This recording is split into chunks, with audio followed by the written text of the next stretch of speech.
মই শ্ৰী হিমন্ত বিশ্ব শৰ্মা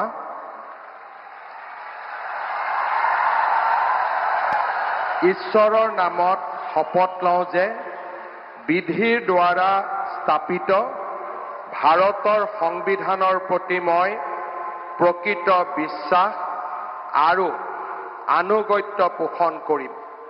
মই ভাৰতৰ সাৰ্বভৌমত্ব আৰু অখণ্ডতা অক্ষুণ্ণ ৰাখিম। মই অসমৰ মুখ্যমন্ত্ৰী হিচাপে মোৰ কৰ্তব্য বিশ্বস্ততাৰে আৰু শুদ্ধ অন্তঃকৰণেৰে সম্পাদন কৰিম আৰু মই ভয় বা পক্ষপাত, অনুৰাগ বা বিদ্বেষ নোহোৱাকৈ সংবিধান আৰু আইন অনুসাৰে সকলো শ্ৰেণীৰ লোকৰ প্ৰতি ন্যায় আচৰণ কৰিম।